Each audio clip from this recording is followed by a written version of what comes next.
हाँ जी, तो क्या हाल चाल है आपके? आई होप आप बहुत अच्छे होंगे।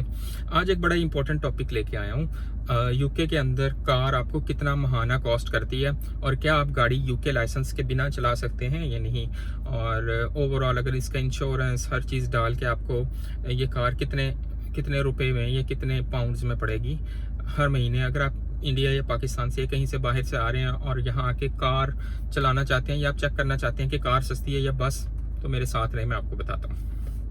ओके जी, शुरू से करते हैं। पहले आ जाते हैं कि कार की कॉस्ट कितनी है।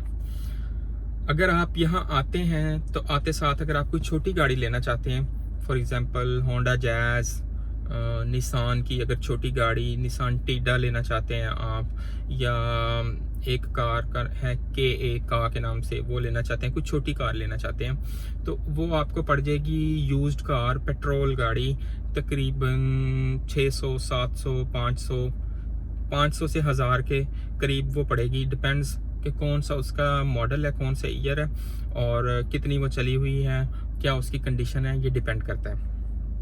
डीजल कार थोड़ी सी मुश्किल हो जाएगी आपके लिए, शायद वो थोड़ी सस्ती भी मिल जाए, मगर यहाँ पे यूके के अंदर अब जगह जगह में बहुत सारे शहरों में, जैसे अंदरून लंदन है या बर्मिंघम है या मैनचेस्टर है, बाथ है, इन शहरों में अभी टैक्स आ रहा है पुरानी डीजल गाड़ियों के ऊपर। अगर आपका मॉडल 2016 से नीचे है तो उनके ऊपर टैक्स आ रहा है। तो पेट्रोल कार की बात कर लेते हैं और छोटी कार की बात कर लेते हैं, क्योंकि जब बंदा आते साथ यहाँ आता है, मैंने होंडा जैज़ ली थी 2004 मॉडल थी। तो छोटी कार जब आप आके लेते हैं तो वो उसकी कॉस्ट मैंने आपको बताई, वो आपको पड़ जाएगी तकरीबन 500 से 1000 के दरमियान में। अब आते हैं इंश्योरेंस के ऊपर। यहाँ पे हमारे मुल्कों में इंश्योरेंस का इतना मसला नहीं है, मगर यूके के अंदर इंश्योरेंस बहुत महंगी है, कार्स की इंश्योरेंस बहुत महंगी है। और अगर आप ऑब्वियसली जब आप यहाँ आएंगे तो आते साथ आपके पास यूके का लाइसेंस तो नहीं है, अगर आपको उसको आते साथ भी प्रोसेस करना शुरू करते हो तो तकरीबन 6-8 महीने तो लगेंगे। तो उसका बिना लाइसेंस के गाड़ी चलाने का तरीकाकार ये होता है कि अगर आपकी कंट्री का लाइसेंस आपके पास है, आप पास कर चुके हो, इंडिया का या पाकिस्तान का लाइसेंस आपके पास है, तो आप क्या करेंगे, आप वहाँ से आने से पहले अपने लाइसेंस डिपार्टमेंट से इंटरनेशनल लाइसेंस ले लोगे। ठीक है, उसकी कोई थोड़ी बहुत फीस होती है, 300-400 रुपये फीस होती है, वो आप पे करेंगे, वो आपको एक इंटरनेशनल ड्राइविंग परमिट दे देंगे। तो जब आप यूके में आते हैं तो उस इंटरनेशनल ड्राइविंग परमिट और साथ में जो आपका ओरिजिनल लाइसेंस है आपकी कंट्री का, ये दो आप अपने साथ रखेंगे तो आप गाड़ी चला सकते हैं 1 साल के लिए। तो उस 1 साल के अंदर आपको यूके का लाइसेंस पास करना होता है। अब इंश्योरेंस इस चीज़ से कनेक्टेड है। अगर यूके का लाइसेंस है आपके पास तो आपकी इंश्योरेंस कम होगी, अगर आपके पास इंटरनेशनल लाइसेंस है तो आपकी इंश्योरेंस हाई हो जाएगी। और बहुत सारी चीज़ों के ऊपर इंश्योरेंस जो है वो डिपेंड कर रही होती है कि आपका जो कंट्री का लाइसेंस है वो कितना पुराना है, आप कितने पुराने ड्राइवर हो, फिर आप यूके में कहाँ रह रहे हो। यूके की यानी कि एक ही तरह का ड्राइवर, एक ही जितना पुराना ड्राइवर और एक सेम गाड़ी, अगर उस बंदे का इंश्योरेंस फॉर एग्जांपल आ रहा है साल का 1200 पाउंड, वही बंदे का अगर आप लोकेशन किसी और की डालोगे, किसी ऐसी जगह की जहाँ पे इंश्योरेंस महंगी, तो हो सकता है वो 1600 हो जाए या 2000 हो जाए। तो ये डिपेंड कर रहा होता है एड्रेस के ऊपर भी।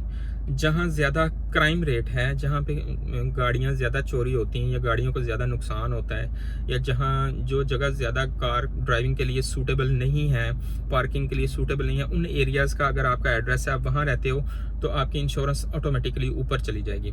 रफली अगर मैं बात करूँ, आप एक नए ड्राइवर हैं पाकिस्तान इंडिया में, आपने साल 2 साल 3 साल का पुराना लाइसेंस है, यहाँ आए हैं इंटरनेशनल लाइसेंस के ऊपर, किसी एवरेज जगह में जहाँ देसी लोग ज़्यादा रहते हैं, लंदन के अंदर अगर बात की जाए, साउथ हॉल वगैरह में, ईलिंग वगैरह में, या अगर बर्मिंघम या मैनचेस्टर या ग्लासगो अगर स्कॉटलैंड चले जाएं, तो अगर एवरेज बात की जाए तो आपको महाना, अच्छा ये जो साल की इंश्योरेंस होती है ये आपकी इंस्टॉलमेंट्स हो जाती हैं, तो ये आपको तकरीबन कॉस्ट करेगी 130, 40, 120 पाउंड, 150 पाउंड महीने के हिसाब से। और ये गाड़ी के ऊपर भी डिपेंड कर रहा होता है कि कितनी महंगी आपकी गाड़ी है, उतनी इंश्योरेंस भी ऊपर चलती जाती है। तो आपको सजेस्ट ये करेंगे कि जब आप अभी इंटरनेशनल लाइसेंस के ऊपर हैं, आपके पास यूके का लाइसेंस नहीं है, तो आप छोटी गाड़ी रखें। जितनी कम कीमत की गाड़ी रखेंगे उतनी आपकी इंश्योरेंस कम आएगी। फिर आप यहाँ लाइसेंस पास करेंगे तो आप बड़ी गाड़ी ले लें। और फ्यूल कॉस्ट अब मैं आपको बताता हूँ। अगर आप घर से काम पे जाते हैं, फॉर एग्जांपल आपका काम है 5 माइल पर, घर से 5 माइल दूर आपका काम की जगह है, तो डेली आप हफ्ते में 5 दिन काम पे जाते हो, तो ये आपको तकरीबन कॉस्ट करेगी 130, 135, 140 इतना फ्यूल कॉस्ट करेगी।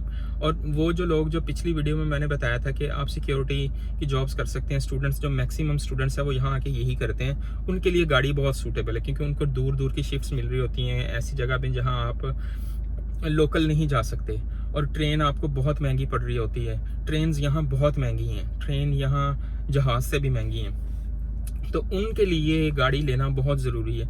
उनको कार सूट करती है। उनसे मैं कहूँगा कि आप आते ही कार लें, अपना इंटरनेशनल लाइसेंस लेकर आएँ और यहाँ आके आप अपनी कार बाय करें, क्योंकि जब आपके पास कार होती है आपके पास एक्सेसिबिलिटी होती है हर जगह जाने की, आप बहुत सारी चीज़ें एक्सेस कर सकते हो, बहुत सारी चीज़ें एक्सप्लोर कर सकते हो, अपने रास्ते बना सकते हो, तो उनको कार लेनी चाहिए आते ही। और अगर कोई ऐसा स्टूडेंट है जो सिक्योरिटी नहीं कर रहा, जिसके पास इनफ फंड्स हैं, थोड़ा बहुत वो जॉब करता है हॉबी के लिए, तो वो अगर वेट करता है यूके लाइसेंस होने तक का, तो उसके लिए इसमें कोई वो नहीं है। तो तकरीबन आप 150 लगा लो इंश्योरेंस, चलो सेफ साइड आप राउंड फिगर 150 ही, 150 पाउंड आप लगा लो फ्यूल कॉस्ट। साल की आपकी गाड़ी की रोड टैक्स होगी तकरीबन कोई 30-40 पाउंड या 100 पाउंड हो सकती है, डिपेंड्स कार के ऊपर। मेरी कार की 32 पाउंड्स है। अगर पुरानी कार है आपके पास शायद वो 100 के करीब होगी साल की, तो उसको चलो 10-15 वो लगा लो आप। और इसके अलावा जो गाड़ी पास करवाना होती है आपने, उसके भी 30-35 पाउंड है, चलो उनको नहीं ऐड नहीं करते, तो ये 300 पाउंड राउंड अबाउट आपको महीने में एक कार पड़ती है। तो मेरे ख्याल से अगर आप बस या बसेस और ट्रेन्स यूज़ करते हैं तो वो भी आपको इतना ही कॉस्ट करेगी। मगर ये है कि उसमें बस और ट्रेन के लिए जब आप स्पेसिफिकली आप वो यूज़ करते हैं, तो आप स्पेसिफिक जहाँ से बाय किया है, जिस जगह के लिए जा रहे हो वहीं जा सकते हो।